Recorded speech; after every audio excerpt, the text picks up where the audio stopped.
Casablanca, la plus grande ville de l'Afrique du Nord, la 4e métropole du continent africain. Le singulier destin de cette ville champignon, surgie en 40 ans d'une terre à peine défrichée, m'avait paru un bon sujet de film. C'est pourquoi j'étais là, contemplant pour la première fois au fond de la rade la masse blanche des gratte-ciel émergeant de la brume du matin. Avant de commencer mes prises de vue, j'avais décidé de faire un voyage de reconnaissance. Regarder autour de moi, observer les rues et les gens, interroger ceux qui ont été les témoins de la prodigieuse croissance de Casablanca, tel était le programme que je m'étais tracé.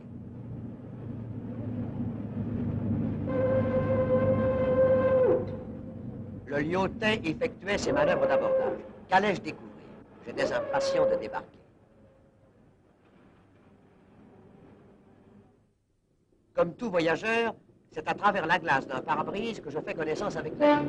Par le boulevard du 4e Zouave, mon taxi débouche sur la place de France. Seules notes africaines, la silhouette des femmes poilues. Nous roulons en plein cœur de la ville moderne, entraînés dans le dédale des sens uniques qu'impose la fantaisie topographique du quartier. J'ai l'illusion d'être encore à Paris. Quand soudain, une rencontre inattendue me ramène à la réalité. Bientôt, mon taxi s'engage sur le boulevard de la Gare, principale artère de Casablanca, dont les arcades abritent les magasins, les cafés, les cinémas. Revenu vers la place de France, je décide d'entreprendre à pied l'exploration de cette esplanade où se concentrent les aspects typiques de la rue casablancaise. Une affreuse palissade marque encore la limite de l'ancienne ville arabe. C'est ici le quartier général des petits cireurs. Pas un Casablancais qui ne se fasse cirer au moins une fois par jour. Ici stationnent ces calèches dont le charme désuet s'associe au mouvement de la rue. Le marchand d'eau accomplit gravement son sacerdoce. Tournez-vous vers l'autre côté de la place. Une animation constante règne autour de la gare routière d'où les cars partent à chaque heure du jour dans toutes les directions du Maroc. Non loin de là, l'inventaire d'un marchand de journaux. Voyons ce que lisent les Casablancais. Quotidien français du matin, journaux marocains qui, naturellement, se lisent de droite à gauche et s'ouvrent à l'envers. Mais la grande attraction de la place de France, ce sont les cafés. C'est au café qu'il faut s'asseoir pour observer la foule casablancaise. Une foule qui ne ressemble à aucune autre. Toutes les races, toutes les couleurs de peau, toutes les vêtures confondues dans la même animation, dans le même courant humain qui descend et remonte le boulevard de la Gare.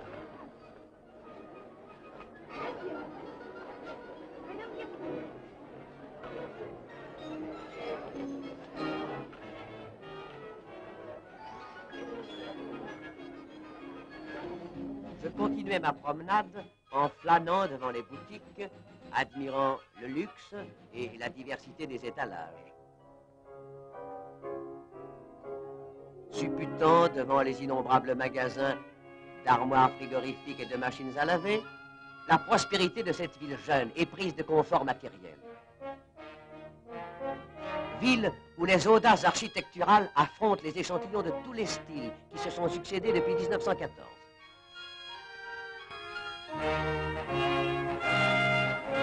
New York, Nice, Monte-Carlo, les réminiscences de toutes les villes du monde. Et l'on pourrait parfois se sentir transporté dans quelques coins de la cité de Londres. Mais c'est à Marseille que me font songer le plus souvent la rumeur de ces rues et leur trépidante agitation.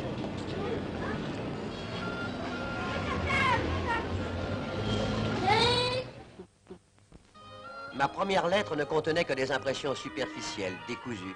J'éprouvais le besoin de pénétrer plus intimement la vie casablancaise. Apercevant un petit marché, je m'approchais des éventaires des marchands cheleux. Un vrai coin de Provence, ce marché, avec ses fleurs, ses fruits, ses légumes, ceux-là même qui poussent dans le midi de la France. Et ces ménagères avec leurs cabas, le type même de ces petits bourgeois français qui constituent la masse de la population européenne de la ville.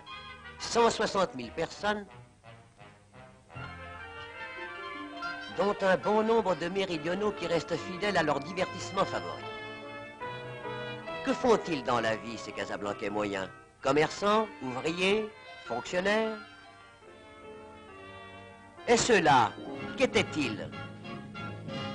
Des gars de Schnorr?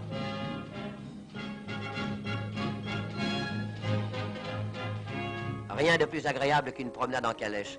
Vous traversez au petit trot le parc Lyautey et vous vous dirigez par le boulevard Moulay-Youssef vers les beaux quartiers où les citadins riches ont établi leur résidence. Villas luxueuses d'un modernisme agressif ou qui s'abritent sous les ombrages aristocratiques d'Anfa, où l'on chassait encore le chacal il y a 50 ans. Mais quelle est cette tour colossale qui domine le calme plateau de Mer Sultan? C'est le gratte-ciel Liberté, un des derniers nés de Casablanca. Étrange contraste, au pied de ces édifices orgueilleux, les vaches cherchent encore leur pâture.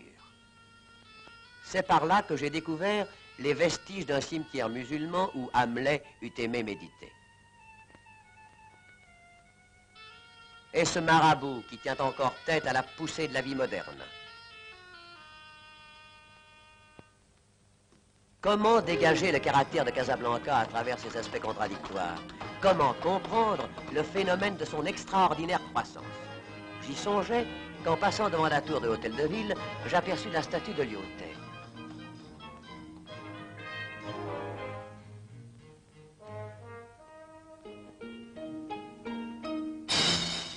Lyautey, le créateur du Maroc moderne.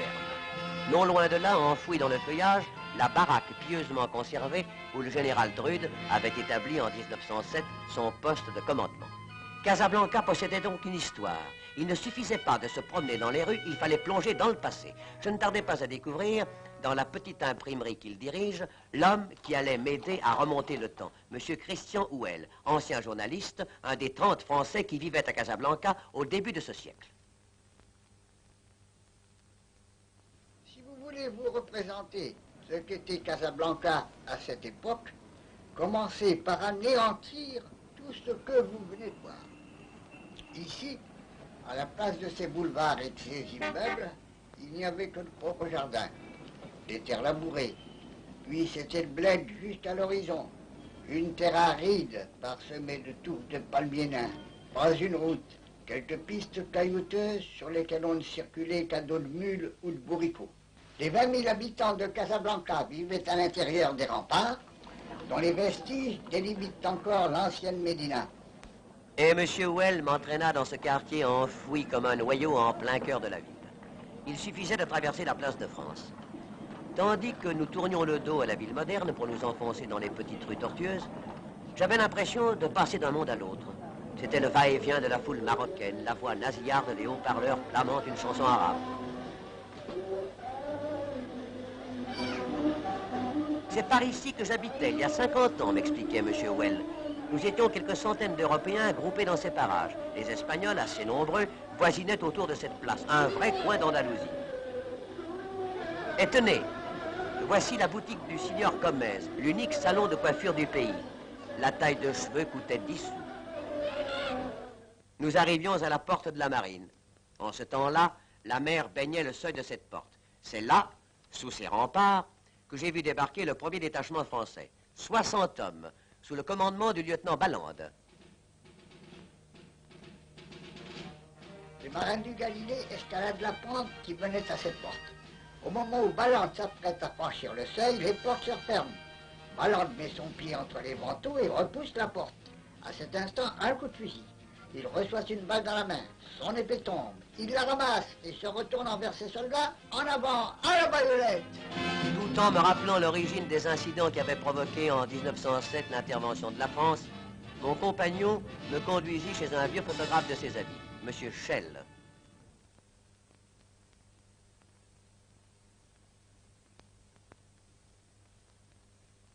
Celui-ci nous montra l'arbre qu'il avait planté, la maison qu'il avait construite de ses mains, et s'en alla chercher des documents qui allaient nous permettre d'évoquer la vie de Casablanca au début de la présence française. Des photos, des journaux, et même de vieux films muets.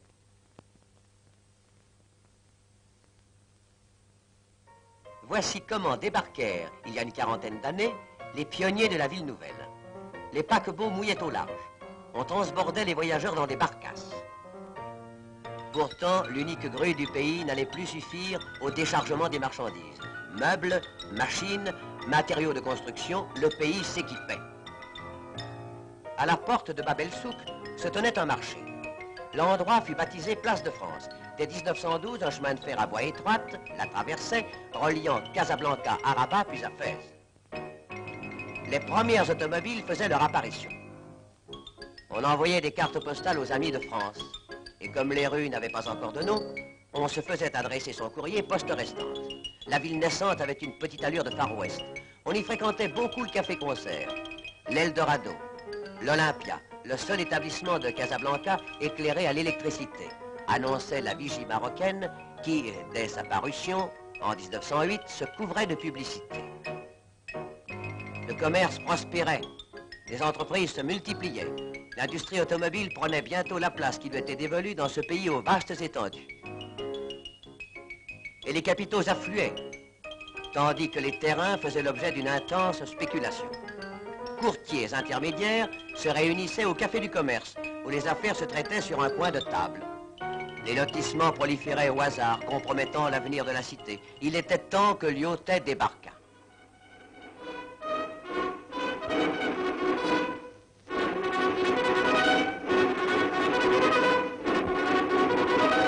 Le 13 mai 1912, le général Lyautey arrive à Casablanca. Il vient de signer le traité de protectorat, d'installer sur le trône le sultan Moulay Youssef, père du souverain actuel. Ni la pacification du pays, ni la guerre qui 2 ans plus tard éclate en Europe ne l'empêcheront de réaliser la tâche constructive qu'il s'est assignée.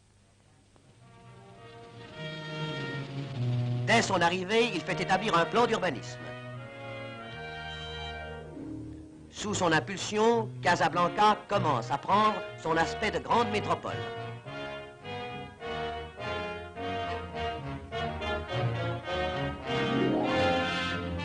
Là où il n'y avait encore que des terrains en friche, des maisons surgissent.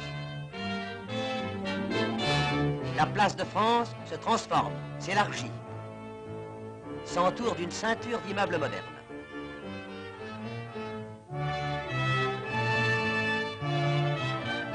L'hôtel de ville, le palais de justice, s'édifie autour de la place administrative. Mais l'idée maîtresse de Lyautey, c'est ce port, avec sa jetée de 3 km et ses 100 hectares de superficie. Ce port qui va déclencher l'essor de Casablanca.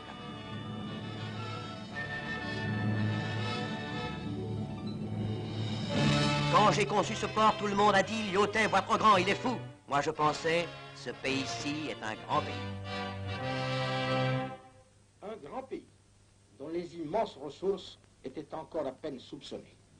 Pour comprendre la pensée de Lyautey, il faut se rappeler ce qu'était le Maroc au début de ce siècle.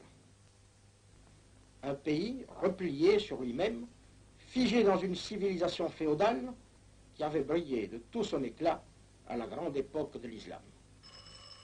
Je me trouvais en face de M. Paul Guillemet, ami et collaborateur de Lyautey. Un de ces Français qui, par leur clairvoyance, leur connaissance du pays et de sa langue, ont été les vrais artisans de la collaboration franco-marocaine.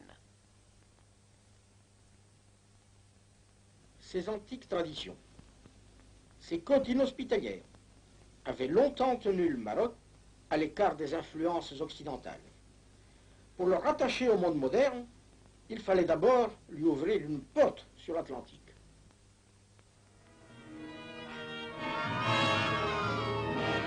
Plusieurs petits ports s'échelonnaient le long d'un littoral sauvage. Mogador, Safi, Mazagan. Mais c'est la bourgade de Casablanca, un point insignifiant sur la carte, qui allait devenir la capitale économique de ce pays neuf.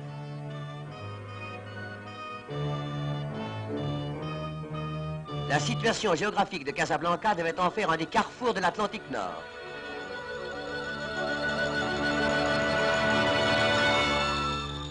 Et plus tard, l'escale privilégiée des lignes aériennes qui relieront l'Europe à l'Amérique du Sud.